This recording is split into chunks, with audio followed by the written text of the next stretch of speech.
আসসালামু আলাইকুম। আজকের ভিডিওতে আমি আপনাদের সাথে শেয়ার করব ইন্ডিয়ান ভিসা আবেদন কিভাবে করবেন, কি, কি ডকুমেন্ট এবং কি, কি ইনফরমেশন অ্যাটাচ করতে হবে ভিসা আবেদনের সাথে, এম্বাসির ভিতরে কি ধরনের সিচুয়েশন এবং পরিস্থিতির ভিতর দিয়ে আপনাকে ভিসা আবেদন সম্পন্ন করতে হবে। সর্বশেষ কি, কি কারণে আপনার ভিসা আবেদন রিজেক্ট হওয়ার সম্ভাবনা বহুলাংশে বেড়ে যাবে।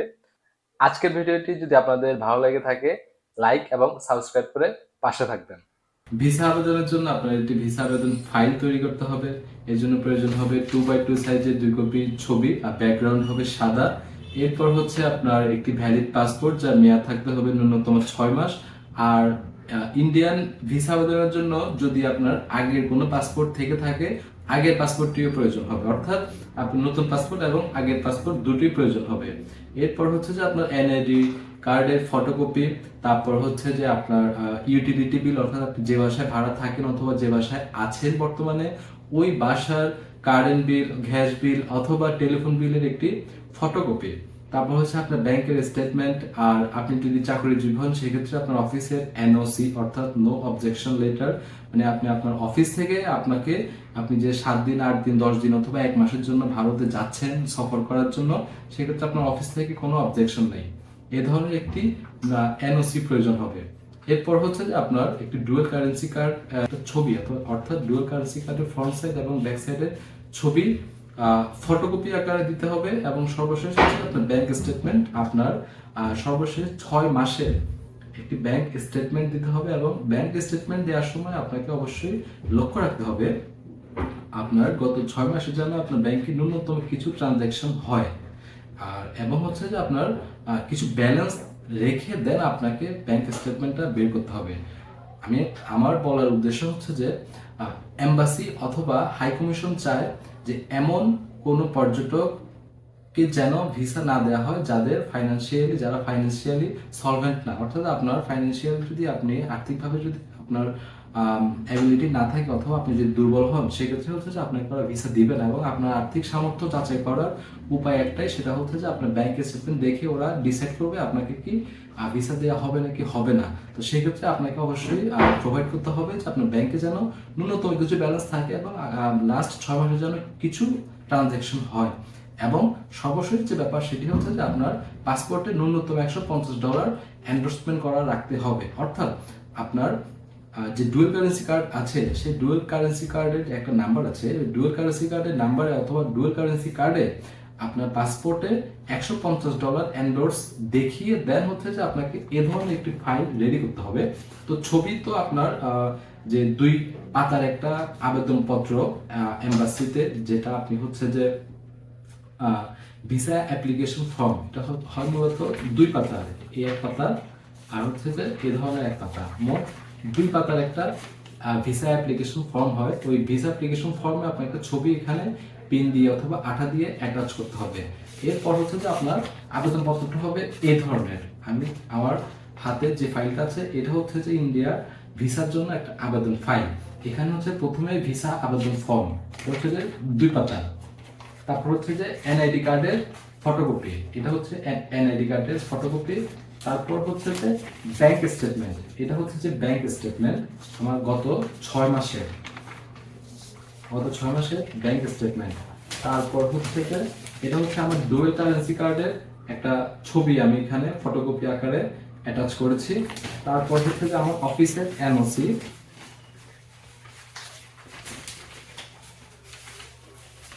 এটা হচ্ছে যে আমার অফিস থেকে এনওসি, যে নো অবজেকশন লেটার, এখানে আছে নো অবজেকশন সার্টিফিকেট অথবা নো অবজেকশন লেটার, সংক্ষেপে এনওসি। এনওসির পর হচ্ছে যে পাসপোর্টের ফটোকপি, এটা হচ্ছে আপনার পাসপোর্টের ফটোকপি। তারপর সবার শেষে হচ্ছে যে আপনার ইউটিলিটি বিল, অর্থাৎ আপনি যে বাসায় ভাড়া থাকেন ওই বাসার ইউটিলিটি বিলের যে কোনো একটা বিল, এটা টেলিফোন হতে পারে, গ্যাস হতে পারে অথবা কারেন্ট হতে পারে, বিদ্যুৎ বিলের ফটোকপি দিতে হবে। এই ফাইলটা হবে মূলত এম্বাসিতে আবেদনের, ভিসার জন্য আবেদনের ফাইলটা হবে মূলত এই ধরনের।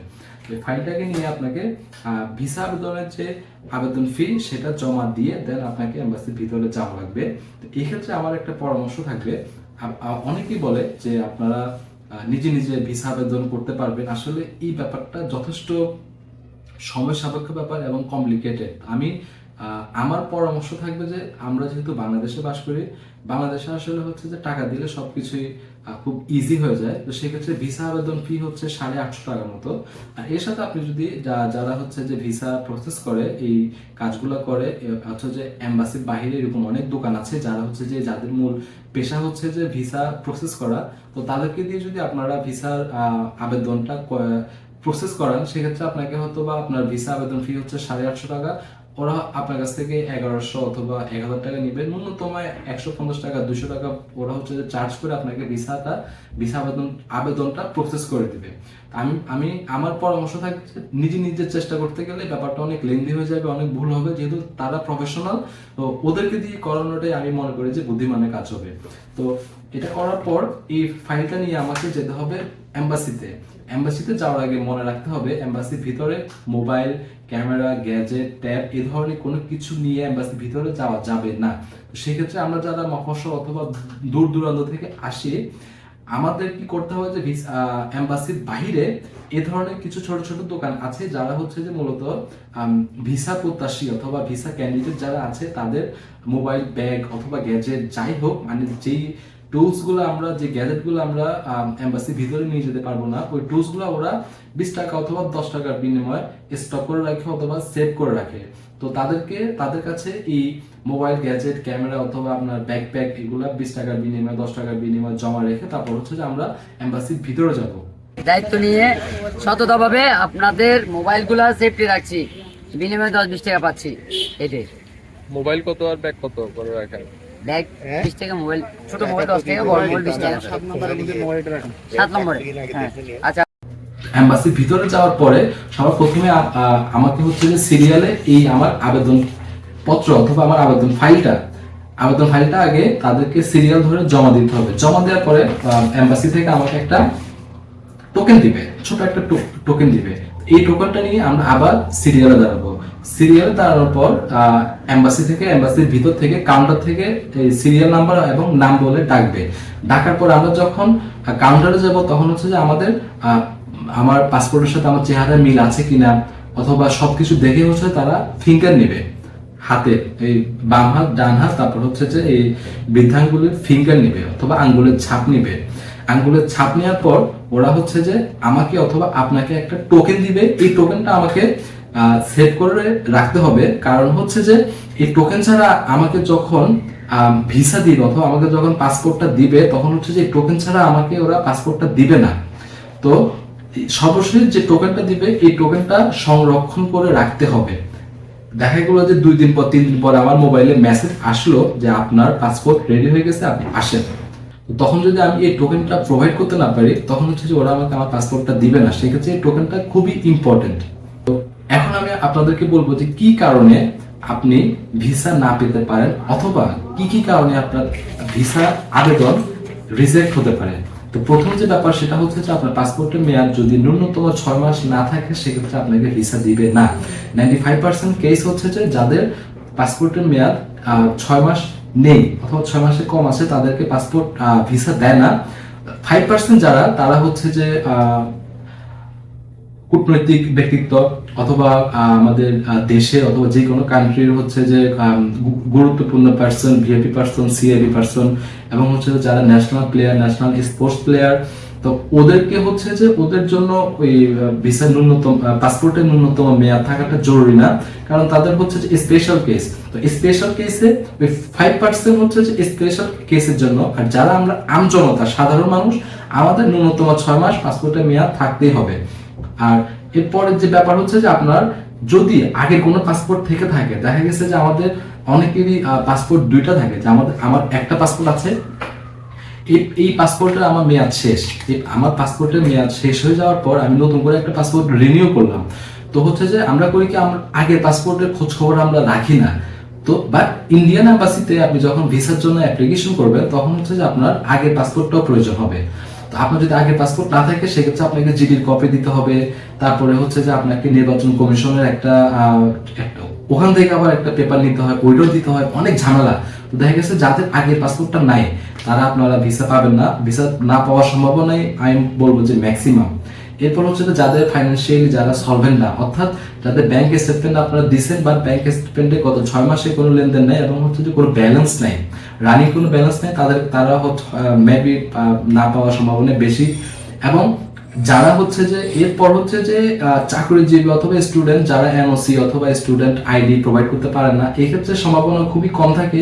বাট প্রথম যে ব্যাপারগুলো যে পাসপোর্ট অথবা হচ্ছে যে আপনার এই পাসপোর্টের মেয়াদ না থাকা, তারপর হচ্ছে আবেদনপত্র অসম্পূর্ণ থাকা, তারপর হচ্ছে যে অনেকের দেখা যায় যে এনআইডির সাথে পাসপোর্টের নামের মিল থাকে না, দেখা গেলো যে একজনের নাম হচ্ছে মোহাম্মদ আমিরুল ইসলাম বাট এনআইডিতে তার নাম হচ্ছে মোহাম্মদ আমিরুল ইসলাম এবং পাসপোর্টে গিয়ে তার নাম হচ্ছে যে এমডি আমিরুল ইসলাম। দুইটা কিন্তু একই কথা, বাট হচ্ছে যে এনআইডির সাথে তো পাসপোর্টটা মিলতেছে না, যে একটা সমন্বয় হওয়ার যে একটা ব্যাপার আছে। যখন হচ্ছে যে আপনার একটা ডকুমেন্টের সাথে আরেকটা ডকুমেন্ট সমন্বয় হবে না, তখনই আপনার পাসপোর্ট রিজেক্ট হওয়ার সম্ভাবনা অনেকাংশে বেড়ে যাবে। আপনারা যারা ইন্ডিয়ান এম্বাসিতে ইন্ডিয়ান ভিসার জন্য আবেদন করার প্রিপারেশন নিচ্ছেন অথবা মনস্থির করেছেন, তারা অবশ্যই আজকের ভিডিওতে আমি যে ব্যাপারগুলো নিয়ে আলোচনা করেছি, আপনারা অবশ্যই এই ব্যাপারগুলো চিন্তা ভাবনা করবেন এবং হচ্ছে যে চেষ্টা করবেন আপনার আবেদন ফাইল অথবা ভিসা আবেদন অ্যাপ্লিকেশন ফর্ম এর সাথে আপনি যে ইনফরমেশন যে ডকুমেন্টগুলো আপনাকে অ্যাটাচ করতে হবে, এই ইনফরমেশন এবং অ্যাটাচমেন্টগুলো যেন অ্যাকুরেট থাকে এবং অ্যাকুরেসি পরিমাণ যেন 100% থাকে। তো আশা করি আজকে ভিডিওটা আপনাদের অনেক ভালো লেগেছে। নেক্সট ভিডিওতে আমি আপনাদের সাথে শেয়ার করব আমি কিভাবে ভিসা পেলাম এবং হচ্ছে যে ইন্ডিয়া মানে বাংলাদেশ থেকে ইন্ডিয়া কিভাবে কত কম খরচে কিভাবে যাবেন, এই ব্যাপারগুলো আমি আপনাদের সাথে নেক্সট ভিডিওতে শেয়ার করব। আশা করি আপনারা ভিডিওটি পছন্দ করেছেন, ভালো লাগলে অবশ্যই লাইক এবং সাবস্ক্রাইব করে পাশে থাকবেন। আসসালামু আলাইকুম।